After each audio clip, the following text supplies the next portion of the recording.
शेती माझी प्रयोगशाळा या यूट्यूब चॅनलमध्ये मी आपलं स्वागत करतो. या चॅनलवर आपण नवीन असाल तर या चॅनलला सबस्क्राईब करा. या चॅनलचे नवनवीन व्हिडिओ पाहण्यासाठी बेल आयकॉन नक्की दाबा.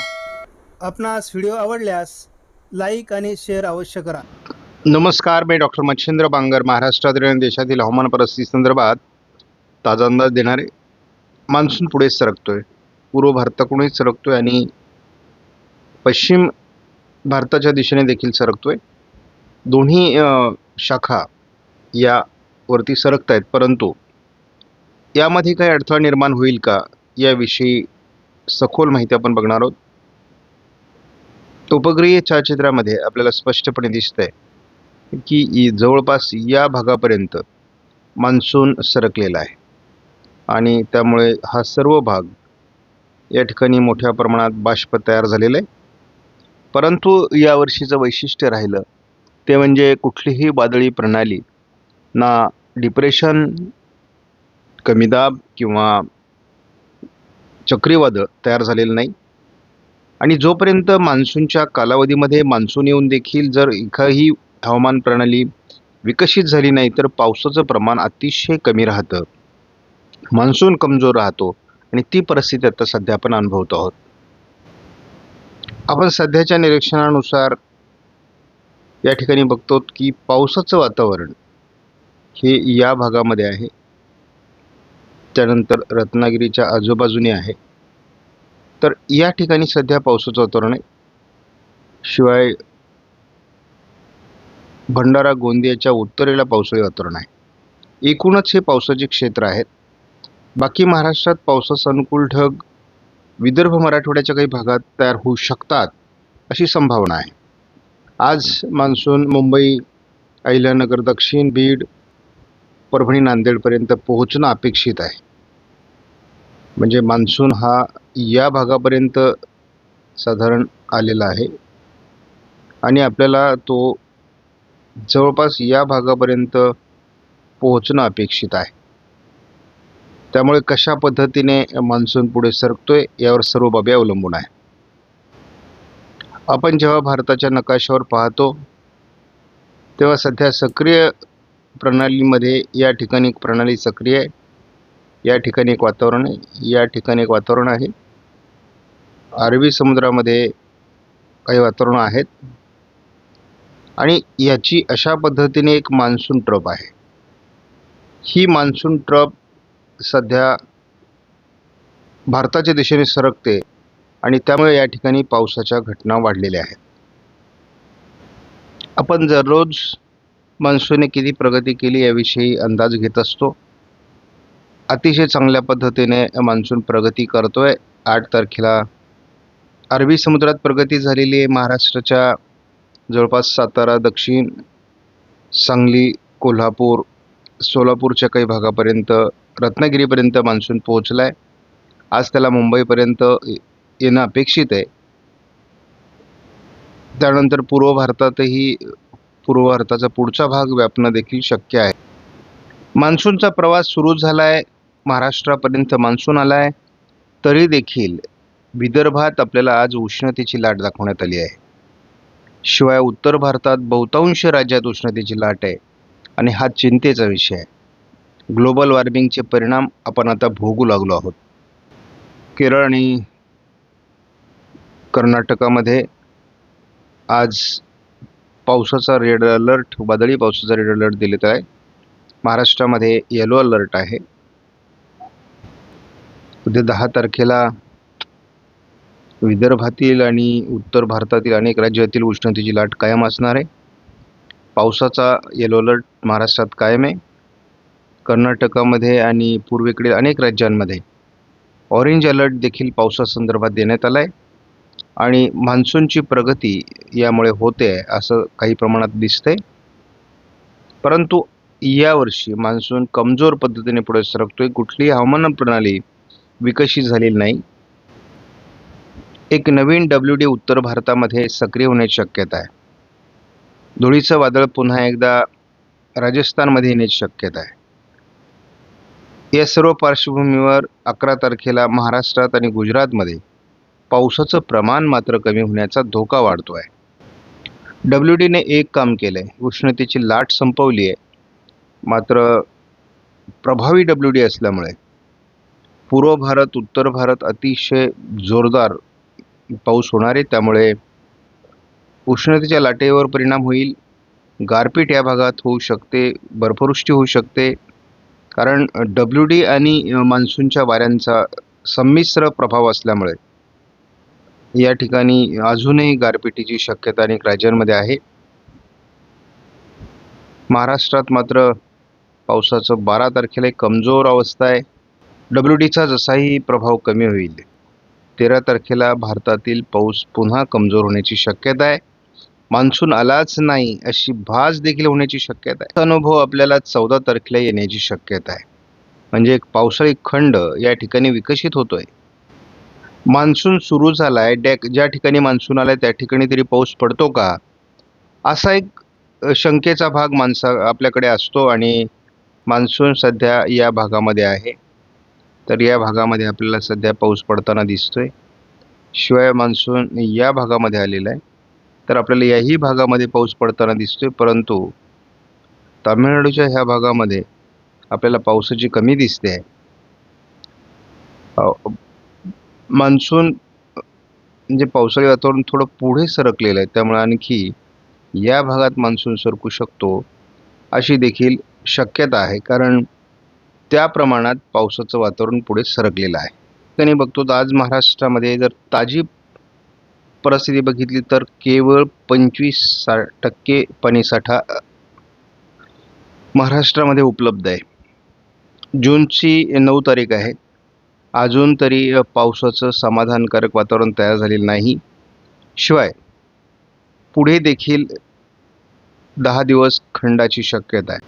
आपण जर आज GFSचा अंदाज बघितला तर आपल्याला GFSने या भागामध्ये पावसाळी वातावरणाचा वेगळा प्रभाव दाखवलेला आहे. आणि जर हा प्रभाव वाढला तर मात्र महाराष्ट्रात पावसाचं प्रमाण वाढू शकतं. कारण GFSने अद्याप पावसाळी खंड दाखवलेलं नाही. प्रत्येक दिवशी पावसाचं प्रमाण वाढतंय. आणि आपण 13 तारखेला जो नव्याने उत्तर भारतामध्ये येणारा WD आहे, त्यामुळे एक नवीन ट्रप तयार होणार आहे. आणि त्यामुळे मध्य भारतावर आणि महाराष्ट्रासहित पावसाचं प्रमाण वाढेल अशा प्रकारचा अंदाज या ठिकाणी देण्यात आलेला आहे.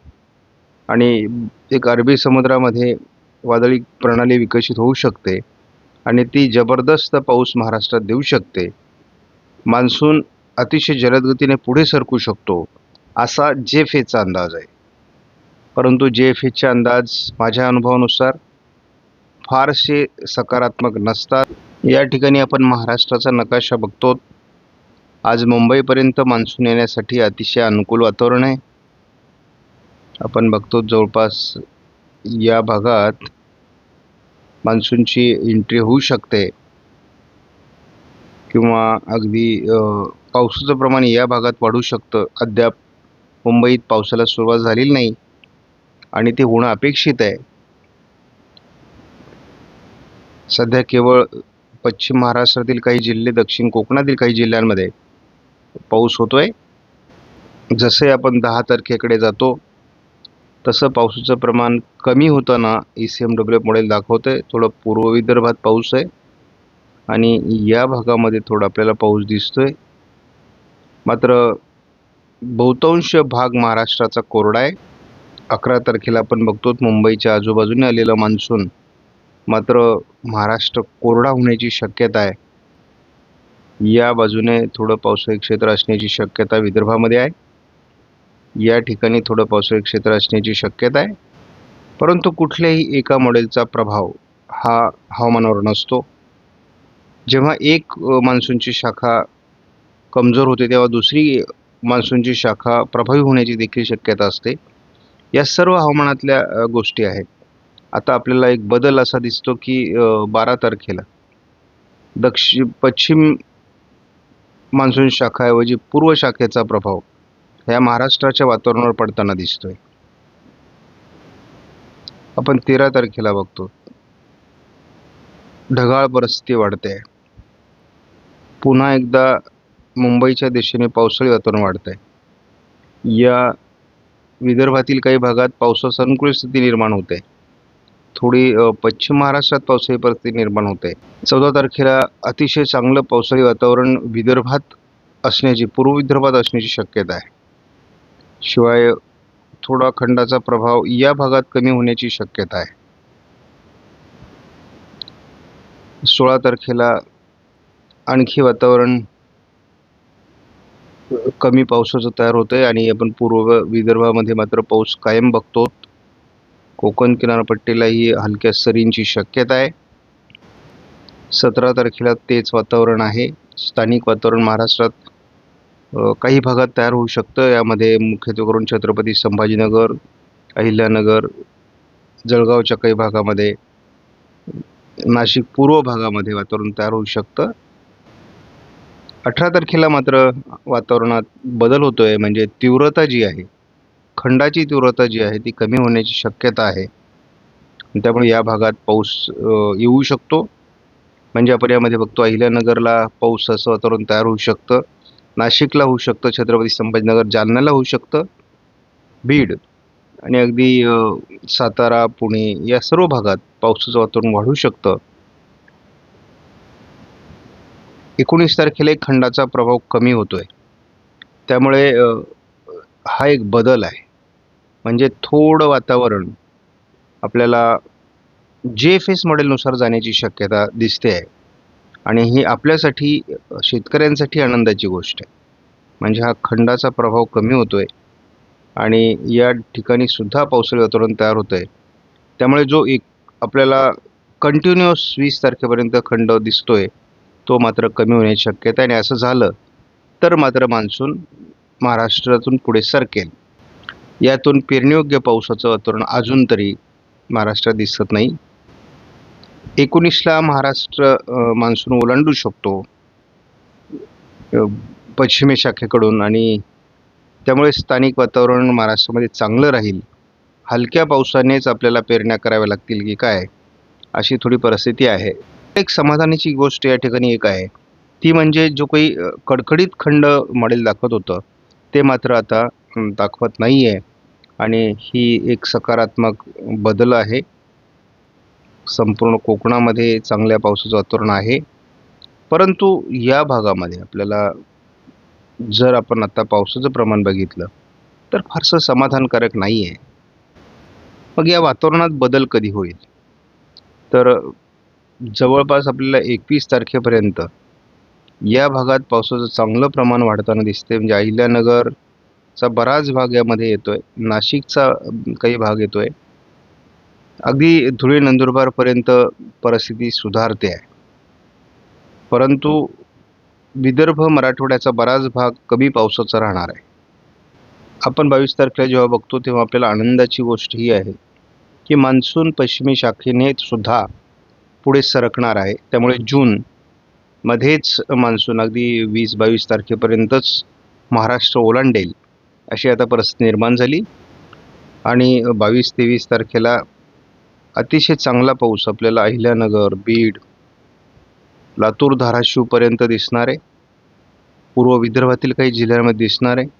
कोकणात तीव्र पावसाचे प्रभाव निर्माण होणार आहे. पहिलं विशाखापट्टणमच्या दरम्यान एक कमी दाबाचं क्षेत्र विकसित होईल, जे महाराष्ट्राचा प्रश्न मिटवण्यास आपल्याला बऱ्याच प्रमाणात मदत करेल असा आपला प्राथमिक अंदाज आहे. या ठिकाणी बघतो की हे कमी पावसाचं क्षेत्र जे आहे हे क्षेत्र आणखी कमी होत आहे. म्हणजे धोका टळतोय आणि आपल्याला चांगल्या पद्धतीने मान्सून जर आणखी सक्रिय झाला तर मात्र या ठिकाणचा धोका टळेल. परंतु पेरणीयोग्य पावसाकरता या भागाला अजून बरीच प्रतीक्षा करावी लागेल की JFS नुसार जर पावसाचं वातावरण तयार झालं आणि SMWF मॉडेलनुसार झालं नाही तर आपल्याला त्याचा प्रभाव बऱ्यापैकी फायदा होईल. आज मान्सूनचा प्रभाव अगदी पुणे जिल्ह्याच्या आणि रायगड जिल्ह्याच्याही पुढे येण्याची शक्यता आहे, अपेक्षित आहे ते. त्यामुळे अहिल्यानगर दक्षिण, बीड दक्षिणपर्यंत, मुंबईपर्यंत आज मान्सूनचा प्रभाव सरकण्याची शक्यता आहे. आज सरकला नाही तर उद्या देखील तो सरकू शकतो अशी परिस्थिती आहे. मात्र आपल्याला या मॉडेलने थोडा खंडाचा प्रभाव जो आहे तो अजून कायम दाखवलेला आहे. 11 तारखेपासून जो खंड आहे तो या ठिकाणी अजून तरी कायम दाखवला जातोय. पण सुधारणा झाली आहे. कोकणातील पावसाचं प्रमाण वाढतंय. हलकं पावसाळी क्षेत्र बाकी जिल्ह्यांमध्ये वाढण्याची शक्यता आहे. विदर्भच्या पूर्व भागामध्ये हा खंडाचा प्रभाव थोडा कमी होण्याची शक्यता आहे. आपण बघूयात कमजोर मान्सून आपण बघतो जूनमध्ये, यामध्ये सुधारणा होणं अपेक्षित आहे. परंतु बऱ्याच महाराष्ट्राला आपण 18 तारखेपासून पावसात सुधारणा बघतो. अहिल्यानगर, नाशिक, छत्रपती संभाजीनगरपर्यंत, बीडपर्यंत पावसाच्या प्रमाणात सुधारणा होण्याची शक्यता आहे. ती आपल्याला 19 तारखेला काही प्रमाणात जाणवते, 20 तारखेला जाणवते. हलक्या स्वरूपातला पाऊस असेल. मान्सून पुढे सरकण्यास थोडी मदत होईल, परंतु बघूयात काय होतंय. 22 तारखेपासून मात्र वातावरण बदलेल असा अंदाज आहे. आणि पहिल्यांदा 23 तारखेला आपल्याला विदर्भाच्या दिशेने देखील आणि पश्चिम म्हणजे अरबी समुद्राच्या दिशेने देखील वातावरण बदलताना दिसते. या ठिकाणी एक चक्राकार स्थिती आपल्याला निर्माण होताना दिसते. आपण बघतो या पद्धतीने तिचा प्रभाव आहे आणि ही विदर्भ मराठवाड्याला जीवदान देऊ शकते असा अंदाज आहे. आपणास व्हिडिओमधील माहिती महत्त्वपूर्ण वाटल्यास लाईक करा, शेअर करा, चॅनलला सबस्क्राईब करा. धन्यवाद. जय हिंद, जय महाराष्ट्र, जय बळीराजा.